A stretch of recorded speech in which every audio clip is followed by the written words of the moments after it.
अस्सलाम वालेकुम दोस्तों ये बात तो हर मुसलमान जानता है कि अल्लाह के अलावा कोई खुदा नहीं है। पर क्या हो अगर कोई काफिर अल्लाह ताला को ही चैलेंज करना शुरू कर दे। आज की इस वीडियो में मैं आपको खुदा को चैलेंज करके इबरत बनने वाले सबसे मुनाफिक लोगों के बारे में बताने जा रहा हूँ। तो शुरू करते हैं अपना काउंट डाउन। नमरूद। दोस्तों दुनिया में शायद ही कोई ऐसा मुसलमान होगा जो नमरूद को ना जानता हो। ये अपने दौर का सबसे जालिम और जाबर बादशाह था। इसने खुदाई का दावा किया था और लोगों को मजबूर करता था कि वो इसकी इबादत करे। जब हजरत इब्राहिम अलैहिस्सलाम ने इसे इस्लाम की दावत दी तो इसे शदीद गुस्सा आया और इसने उनसे कहा कि जाओ और अपने अल्लाह से कहो कि इसका मुकाबला करने के लिए अपनी फौज भेज दे। सिर्फ इतना ही नहीं बल्कि ये वही खबीस था जिसने हजरत इब्राहिम अलैहिस्सलाम को आग में डाल दिया था, लेकिन अल्लाह के हुक्म से वो आग हजरत इब्राहिम अलैहिस्सलाम के लिए ठंडी हो गई थी। इस पर अल्लाह ताला ने नमरूद का मुकाबला करने के लिए मच्छरों की एक फौज भेजी। इन बारीक और छोटे मच्छरों ने नमरूद के लश्कर का सिर्फ खून ही नहीं बल्कि गोश्त तक नोच लिया था और वो पूरे का पूरा लश्कर हलाक होकर बर्बाद हो गया था। इन नमरूदियों की सिर्फ हड्डियां ही बाकी रह गई थी। सिर्फ इतना ही नहीं बल्कि इस लश्कर में से सिर्फ एक मच्छर नमरूद मलून के नाक में घुस गया और नाक के जरिए इसके दिमाग में चला गया था। 400 साल तक इस मच्छर ने नमरूद का वो हशर किया कि ये अपना सर दीवारों और फर्श पर मारता था। ईमान के सुकून पाने के लिए ये अपने सर पर हथौड़े और जूते भी मरवाता था। अल्लाह ताला ने इस दुनिया की सबसे अदना मखलूक के जरिए उस मुकाम पर पहुंचा दिया कि पहले जो लोग इसकी पूजा करते थे आखिर में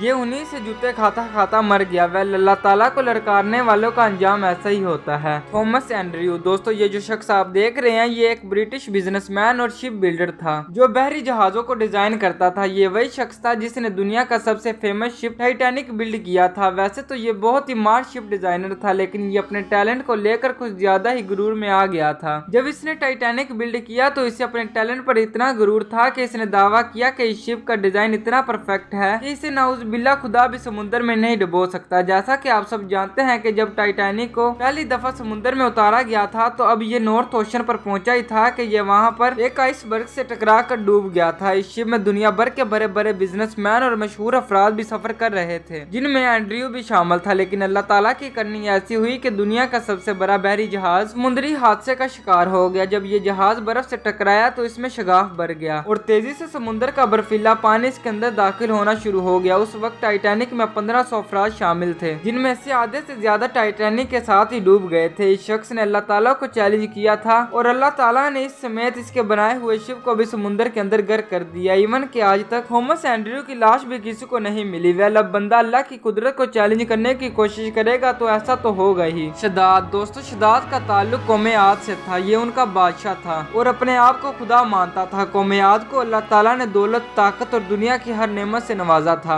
लेकिन इतनी ज्यादा नेमतें होने के बावजूद ये लोग भटक गए और मुनकरे खुदा हो गए। लेकिन अल्लाह ताला ने इन्हें हदायत देने के लिए हजरत हूद अलैहिस्सलाम को भेज दिया। जब हजरत हूद अलैहिस्सलाम ने शदाद को अल्लाह ताला के रास्ते पर बुलाया तो ये उनकी तौहीन करना शुरू हो गया। इसने हजरत हूद अलैहिस्सलाम से सवाल किया कि अगर वो इस्लाम कबूल कर ले तो इसे क्या मिलेगा। हजरत हूद अलैहिस्सलाम ने इसे कहा कि इसके बदले में इसे जन्नत मिलेगी और फिर इसे जन्नत की तमाम नेमतों के बारे में बताया। इस पर वो कह के लगाकर हंसने लगा और बोला कि ये कौन सी बड़ी बात है, ऐसी जन्नत तो मैं खुद भी तैयार कर सकता हूँ। इस बदबख्त ने अल्लाह का मुकाबला करते हुए अपनी सल्तनत पर पूरी जन्नत तामीर करवाई और इसका नक्शा बिल्कुल वैसा ही रखा जैसा हजरत हूद अलैहिस्सलाम ने इसे बताया था। इवन इसने अपनी जन्नत को दुनिया की हर नेमत से आरास्ता कर दिया। लेकिन जब ये अपनी जन्नत में दाखिल होने लगा तो इसके दरवाजे पर मलकुल मौत खड़े थे। शदाद ने इनको देख लिया और इनके सामने गिड़गिड़ाने लगा कि एक दफा इसे अपनी जन्नत में दाखिल होने की मोहलत दे दी जाए, लेकिन इसके इंजाम का वक्त अल्लाह ताला ने मुकर्रर कर रखा था। ये अपनी बनाई हुई जन्नत में जाने से पहले ही मारा गया था। वह अल्लाह ताला के मुनकर के लिए इससे बेहतर सजा और क्या हो सकती है। फिरौन। दोस्तों अगर फिरौन को इस्लामी तरीक का सबसे बड़ा बदबख्त कहा जाए तो ये बात गलत नहीं होगी। ये मिस्र का बादशाह था। फिरौन उन बदबख्त इंसानों में से एक था जिसने खुदाई का दावा किया और कहा कि इसके अलावा और कोई खुदा नहीं है। इवन ये लोगों को अपनी इबादत करने पर मजबूर करता और जो इसकी इबादत ना करते ये उसे कत्ल करवा देता। हजरत मूसा अलैहिस्सलाम फिरौन के पास अल्लाह ताला का पैगाम लेकर गए और इसे कहा कि मजलूम लोगों पर जुल्म करना छोड़ दे वरना अल्लाह ताला का अजाब इसे ले डूबेगा। इस पर फिरौन हजरत मूसा अलैहिस्सलाम का मजाक उड़ाने लगा और इनसे कहा कि यहाँ का खुदा मैं हूँ, मैं किसी का हुक्म नहीं मानता। इस काफिर ने हजरत मूसा अलैहिस्सलाम और इनकी कौम बनी इसराइल को कत्ल करने का इरादा कर लिया, लेकिन अल्लाह ताला ने हजरत मूसा अलैहिस्सलाम की मदद फरमाई और इन्हें अपनी कौम के साथ दरियाए नील पार करने का हुक्म दिया। फिरौन ने इनका पीछा करने की कोशिश की लेकिन अल्लाह ताला के हुक्म से मूसा अलैहिस्सलाम की कौम के लिए दरिया में रास्ता बन गया और जब फिरौन ने इस रास्ते पर चलने की कोशिश की तो वो अपने लश्कर समेत दरिया के अंदर डूबकर गर्क हो गया। वैसे तो फिरौन पानी में डूबकर हलाक हो गया था, लेकिन अल्लाह ताला ने इसे क़यामत तक आने वाले लोगों के लिए इबरत का निशान बनाया और इसकी लाश को महफूज रख दिया। इवन हजारों साल गुजरने के बावजूद आज भी इसकी मम्मी मिस्र के म्यूजियम में खुआर हो रही है। अब्राहा दोस्तों 571 सदी ईस्वी में यमन की सल्तनत पर एक जालिम बादशाह की हुकूमत थी जिसका नाम अब्राहा था। इसने यमन में एक गिरजाघर बनवाया था और ये चाहता था कि वहाँ रहने वाले तमाम लोग मक्का को छोड़कर इस गिरजाघर में आकर इसकी इबादत करें और इसे अपना खुदा मान लें। लेकिन जब मुसलमानों ने इसके खिलाफ बगावत की तो इसने गुस्से में आकर कसम खाई कि ये माज़अल्लाह खाना काबा को गिरा देगा। चुनाचा ये अपनी फौज लेकर मक्का मुकरमा पहुंच गया। इसके लश्कर में सिपाहियों के साथ साथ हजारों की तादाद में हाथी और घोड़े भी शामिल थे। जब ये बैतुल्लाह के नजदीक पहुंचा तो अचानक आसमान में परिंदों की एक बहुत बड़ी फौज नमूदार हो गई और खाना काबा का तवाफ शुरू कर दिया। ये अल्लाह का मौजज़ा था कि उसने अपने हरम की हिफाजत के लिए परिंदों का एक बहुत बड़ा झुंड भेज दिया था। अब्राहा के हाथियों और घोड़ों ने जब इन परिंदों को देखा तो वो बुखला कर इधर उधर भागना शुरू हो गए। इन जानवरों पर आने वाले कुफ्फार न सिर्फ जमीन पर गिर गए बल्कि अपने ही जानवरों के पैरों तले आकर मरना स्टार्ट हो गए। सिर्फ इतना ही नहीं बल्कि इन परिंदों ने अल्लाह के हुक्म से अब्राहा और इसके पूरे लश्कर को आसमान से पत्थर मार मार कर हलाक कर दिया। इवन इस वाक़े के हवाले से कुरान पाक में एक सूरत भी नाज़िल फरमाई गई जिसका नाम सूरत फील है। बेशक अल्लाह ताला हर चीज पर कादिर है।